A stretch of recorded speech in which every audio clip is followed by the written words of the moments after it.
कृतार्जुनीयम पढ़ रहे हैं। कृतार्जुनीयम किसकी रचना है? जी, भारवी की रचना है कृतार्जुनीयम। भारवी की एकमात्र रचना कृतार्जुनीयम बृहत्त्रयी में से प्रथम ग्रंथ है। कृतार्जुनीयम में कितने सर्ग हैं?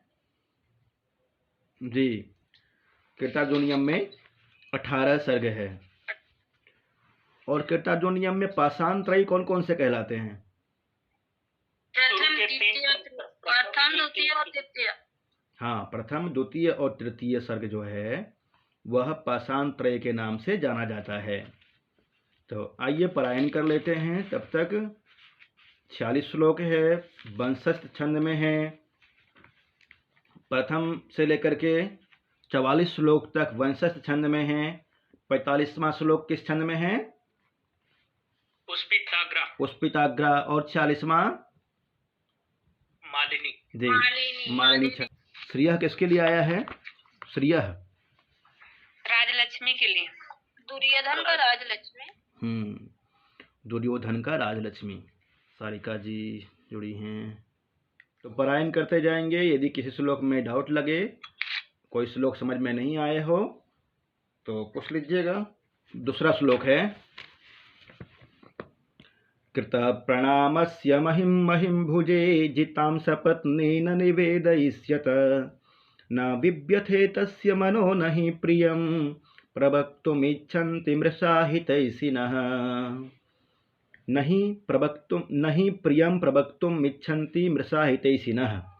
सूक्ति है, वनेचर के द्वारा बोला गया है, ध्यान रखिएगा। द्विषां विघाताय विधातुमिच्छतो रहस्यनुज्ञामधिगम्य भुभृतः स सौष्ठवौदार्य विशेषशालिनीं विनिश्चितार्थमिति वाचमाददे।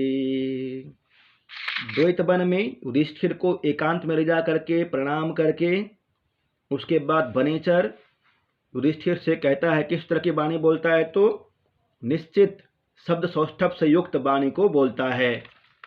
क्रियासु युक्त नृपचार चक्षुषो न वंशनीयः प्रहवोऽनुजीविभिः अतोर्हसीक्षन्तुम साधु साधु वा हितं मनोहारी च दुर्लभं वचः।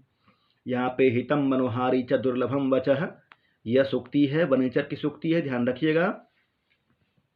सखिं सखा साधु न शास्ति योधिपं हितान्नय संसृणुते सखिं प्रभु सदानुकूलेषु हि कुर्वते रतिं नृपेष्वमात्येषु च सर्वसम्पदः। सदानुकूलेषु हि कुर्वते रतिं नृपेष्वमात्येषु च सर्वसम्पदः। राजा एवं अमात्य के एक समान विचार रहने पर राज्य में सारे संपदाएं हमेशा उन्नति करती है। कौन कह रहा है? वनेचर बोल रहा है जी। निसर्ग दुर्बोधमबोधि विक्लवः क्व भूपतीनां चरितं क्व जन्तवः तवानुभावो अयम् अवेदयन्मया निगूढ़ तत्त्वं नयवर्त्म विद्विषाम्। विद्विषाम् मतलब क्या होगा? विस्मृतः। विद्विषाम् दुर्योधन के लिए आया है ना, शत्रु। यहाँ पर वनेचर को दुर्योधन के पास भेजा गया था हस्तिनापुर, उसके राजलक्ष्मी एवं प्रजाओं में किस तरह से उसका व्यवहार है उसको जानने के लिए।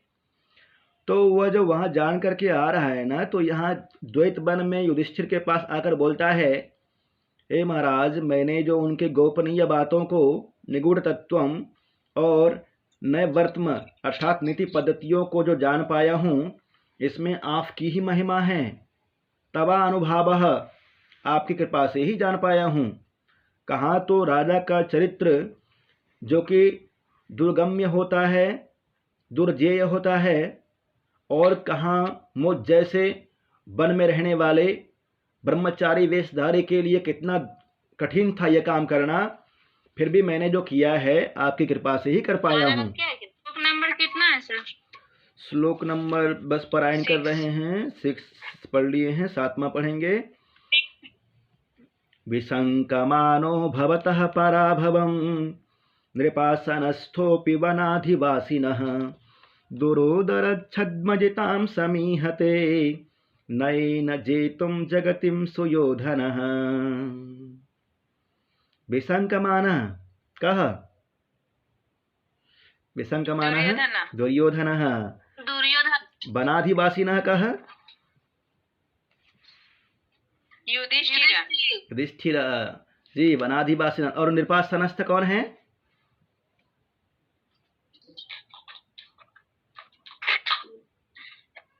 ये दुर्योधन ही है सर। हाँ, निर्वासनस्थ दुर्योधन। दुरोदरच्छद्मजितां समीहते नयेन जेतुं जगतिं सुयोधनः। सुयोधनः दुर्योधन के लिए आया है। कहता है दुरोदरत अर्थात जुए में, छद्म जीताम छल पूर्वक, छद्म जीताम छल पूर्वक जीती हुई, छल से जीती हुई किसको? तो जगतिम भूमि को। अब क्या चाहता है वह दुर्योधन? जुए में छल पूर्वक से भूमि को जीत लिया है। अब वह नीति पूर्वक जीतना चाह रहा है। नये न जेतुम जगतिम सुयोधनः। वह सुयोधन अर्थात दुर्योधन अब भूमि को नीति पूर्वक जीतना चाहता है। तथापि जिह्वः सहवज्जिगीषया तनोति शुभ्रं गुणसम्पदा यशः समुन्नयन् भूतिमनार्य संगमाद् वरं विरोधोऽपि समं महात्मभिः। वरम विरोधोऽपि समं महात्मभिः उक्ति है, वनेचर के द्वारा बोला गया है, क्योंकि ब्रह्मचारी वेशधारी है, वर्णलिंगी है, द्वैत वन में आया हुआ है, उसके द्वारा बोला गया है, ध्यान रखिएगा। तथापि जिह्वा सहवज्जिगीषया तनोति। जिह्वा किसके लिए आया है? जिह्वा शब्द, जिह्वा यहाँ पे जी, जिह्वा कुटिलः दुर्योधन के लिए आया है। तथापि जिह्वा सह वह कौन? दुर्योधन। भवज्जिगीषया आपको जीतने की इच्छा से, तनोति शुभ्रम गुण संपदा यशः लगातार अपने गुण संपदा को, शुभ्र गुण संपदा को फैला रहा है। समुन्नयन भूति मनार्य संगमात् वरम विरोधोऽपि समं महात्मभिः। वरम विरोधोऽपि समं महात्मभिः। क्या कहता है वनेचर यहाँ पे कि दुष्टों के साथ रहने से अच्छा है कि महात्मा के साथ में वैर कर लूं, शत्रुता कर लूं, दुष्टों के साथ क्यों रहूं मैं। हाँ, आगे कहता है कृतारि षड्वर्ग जयेन मानवीं अगम्य रूपां पदवीं प्रपित्सुना विभज्य नक्तं दिवमस्ततन्द्रिणा वितन्यते तेन नयेन पौरुषम्। कृतारि षड्वर्ग जयेन मानवीं। तो दुर्योधन किस तरह के मार्ग का अनुसरण कर रहा है? किसके मार्ग का अनुसरण करता है? मनु के मार्ग का अनुसरण करता है जी। और क्या कहता है? अष्टतंद्रिणः। वह दुर्योधन आलस्य रहित हो गया है। अष्टतंद्रिणः भूत्वा, आलस्य रहित होकर के, वितन्यते तेन नयेन पौरुषम, अपने उद्योग को लगातार बढ़ा रहा है। सखी नीव प्रतियुजो अनुजीविनः समानमानान् सुहृदस्य बन्धुभिः ससन्ततं दर्शयते गतस्मयः कृताधिपत्यामिव साधु बंधुताम। कृताधिपत्यामिव साधु बंधुताम। क्या कह रहा है श्लोक? कि जो अनुचर हैं, सेवक वर्ग जो हैं, उसको तो मित्र के समान मानता है, मित्रों को बंधु के समान मानता है, और बंधुओं को किसके समान मानता है? राजा के समान। उसको मान लो कि उसको ही राज्य अधिकार दे दिया है और स्वयं देखरेख कर रहा है। अगला श्लोक है असक्तमाराधयतो यथा यथं विभज्य भक्त्या सपक्षपातया गुणानुरागादिव सख्यमीयवान् न बाधते अस्य त्रिगणः परस्परम्। निरत्ययं सामनदानवर्जितं न भूरिदानं विरहय्य सत्क्रियां प्रवर्तते तस्य विशेषशालिनीं गुणानुरोधेन विना न सत्क्रियः। वसूनि वाञ्छन्न वसीन मन्युना स्वधर्म इत्येव निवृत्तकारणः गुरूपदिष्टेन रिपोसुतेऽपि वा निहन्ति दण्डेन सधर्म विप्लवम्। पलायन कर लेते हैं। इसको पढ़ तो लिए ही हैं, 3-4 श्लोक बचा था बस। छंद कौन सा है?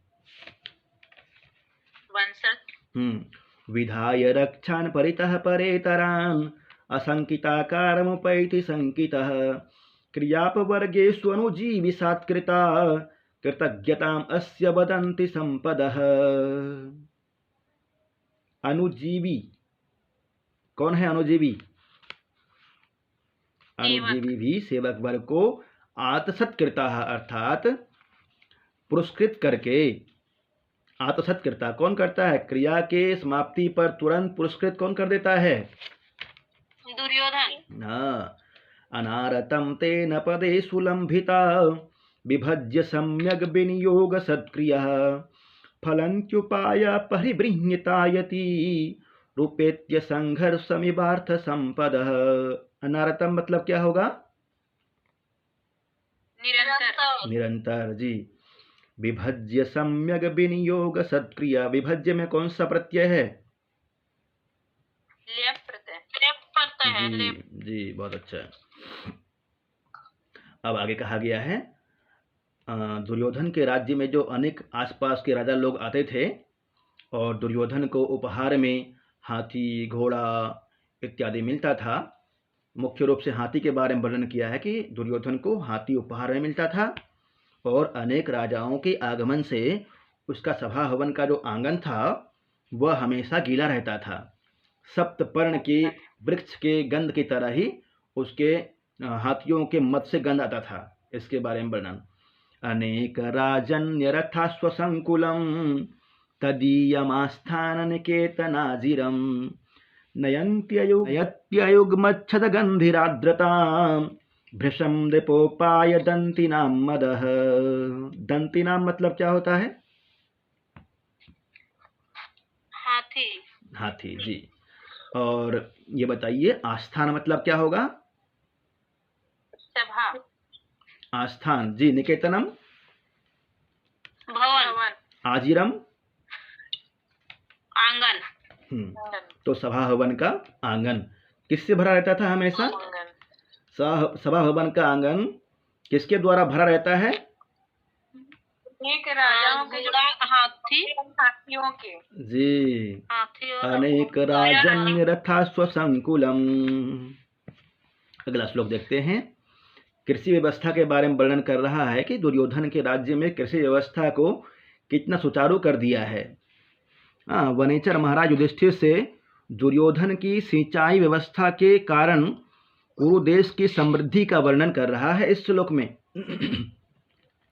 सुखे न लभ्य दधतः कृषि बलैर अकृष्टपत्यः इव सस्य संपदः वितन्वती क्षेम अदेव मातृका शिराय तस्मिन् कुरवश्चकासति। अकृष्टपत्या किसको बोलते हैं? स्वयं पक जाने वाली जी। स्वयं पच्यमानः, स्वयं पक जाने वाली ऐसा भूमि है जहाँ पे देख रेख करने की बहुत ज़्यादा आवश्यकता नहीं पड़ रही है। स्वयं पच्यमानः। और अदेव मातृका किसको बोलते हैं? अदेव मातृका वर्षा के जल पर जो आश्रित नहीं होता है। जी जी, वर्षा के जल पे जो आश्रित नहीं है उसको बोलेंगे अदेव मातृका। तो अदेव मातृका भूमि कहाँ की है? हस्तिनापुर की। कुरुदेश की जी, हस्तिनापुर की। अगला श्लोक देखिए। उदार कीर्तैरुदयं दयावतः प्रशांत बाधम दिशतोभिरक्षयः स्वयं प्रदुग्धे अस्य गुणैरुपस्नुता वसुपमानस्य वसूनि मेदिनी। वसूनि मतलब क्या होगा? धन। वसूनि। मेदिनी? धन। मेदिनी मतलब? पृथ्वी जी। पृथ्वी। वसुपमानस्य? कुबेर जी, कुबेर के समान। ये पृथ्वी जो है ना दुर्योधन के गुणों से अत्यधिक वशीभूत होकर के, आविभूत होकर के, दुर्योधन के गुणों से आविभूत होकर के स्वयमेव ही जिस तरह से गाय पहना जाती है बछड़े को देख करके, उसी तरह से यह पृथ्वी भी दुर्योधन के गुणों से अभिभूत होकर के सारे धन दे देती थी।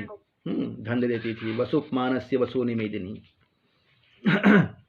महोजसो मानधना धनार्चितः धनुर्भृत संयति लब्ध कीर्तयः न सहतास्तस्य न भिन्न वृत्तय प्रियानि वाञ्छन्त्यशुभिः समीहतुम्। महोजसो मानधनः धनार्चितः धनुर्भृतः संयति लब्ध कीर्तयः। किसका विशेषण है ये सब? दुर्योधन का, मतलब आसपास के राजा का। हाँ, दुर्योधन के आसपास के राजाओं का वर्णन है। महोजसः मानधनः धनार्चितः धनुर्वृत्तः संयति लब्ध कीर्तयः। संयति मतलब युद्ध में, लब्ध कीर्तयः बहुत तरह से कीर्ति को प्राप्त करके, युद्ध में कीर्ति प्राप्त किया हो। हाँ, लब्ध कीर्तयः कीर्ति को प्राप्त किया हुआ। न सहतास तस्य न भिन्न वृत्तय, कभी भी दुर्योधन के खिलाफ में इकट्ठा नहीं होते थे और ना ही भिन्न वृत्ति वाले थे। प्रियानि वाञ्छन्त्यशुभिः समीहतुम्।